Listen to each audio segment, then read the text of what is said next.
Hello YouTube, WJ's Handy Dad here, and today we're doing another collaboration with Panzer Platform and several other channels, hopefully, on the world famous Harbor Freight float charger. Now the easiest way to tell if it's working is to just hook it up to your fingers when that light's on.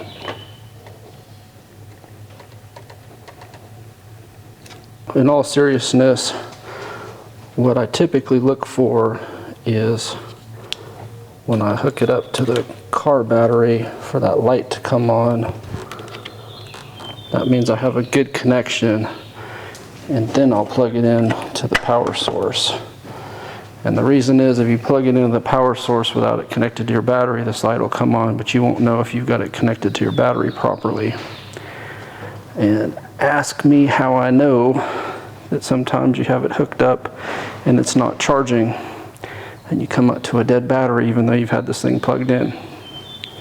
Well, the purpose of the video, as I understand, is just to kind of talk about these float chargers. Now, you know that I have several vehicles.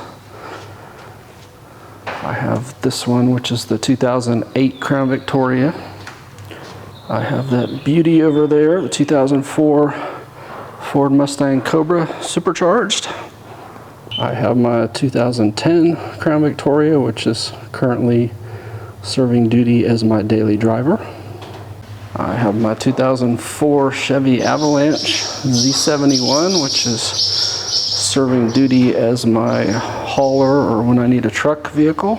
And I have my 2010 Dodge Charger police car, which is currently undergoing surgery. I'm going to give it a whole new rear suspension, and hopefully that video will be out soon. The other place I tend to use one is on my Sears Craftsman lawn tractor. Just like any other vehicle, if it sits too long, the battery will die, so I like to keep the charger on it. With all the vehicles that I have, obviously I have a lot of them sitting parked more often than they're driving, and then throw in that I only drive about 7,000 miles per year total. These cars sit more than they're driven, so with that I have to have something to keep the batteries charged, otherwise they all die. And that's where these float chargers come in. They give a real small trickle charge of about 2 amps. Just enough to keep your battery charged, but not enough to keep it running if you're listening to the radio or using other accessory power without running the engine. So it's a good thing to have for a car that's sitting parked just to keep the battery charged. It is not a substitute for something to actually charge a low or dead battery. That's what you need, you know, or something similarly powered if you've got the need to actually charge up a low or dead battery,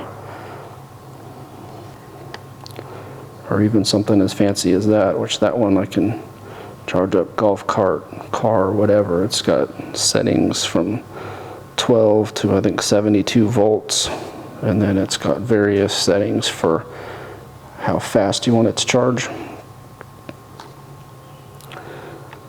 But that's not the purpose of our video today. We're not talking about the more expensive, fancier chargers. We're talking about this float charger, which I want to say they retail it for $9.99 normally, but I typically buy them for $4.99 with a coupon.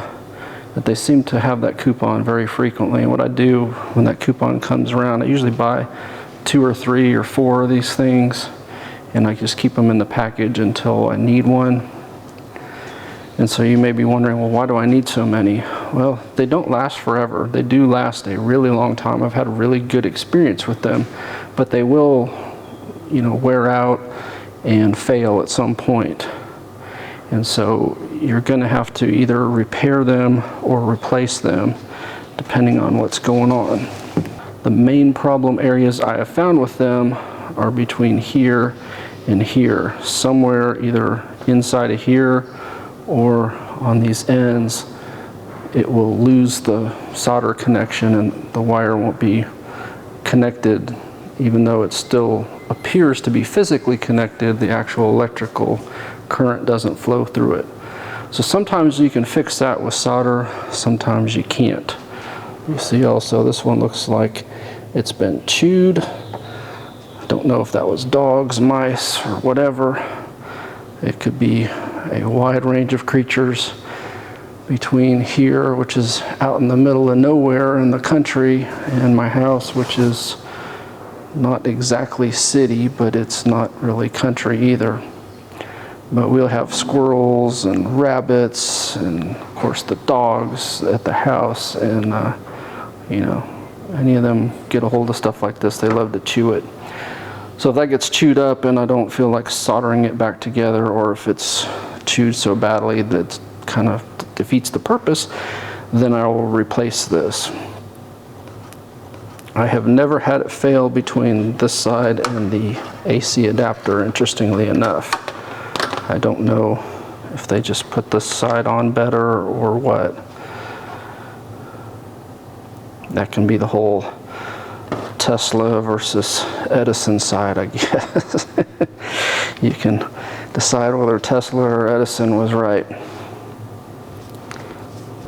The other thing that I've had fail is just the actual alligator clip itself. It just won't make contact. And so sometimes I'm putting it on there, or putting it on the frame, or trying to squeeze it around this, or coming in this way, different ways, because it's just not making contact no matter what I do. And that seems to be most common on the ground side. But obviously the hot side can fail too. So if you're having that problem and you can't figure it out, like I've tried sometimes to put solder inside of here to fix it, and or you know, sanding it down with different substances, and it just doesn't want to make contact, and so then I end up throwing it away and hooking up a brand new one. And again, if you'll watch, the light is off, and if I make a good contact here, light comes on.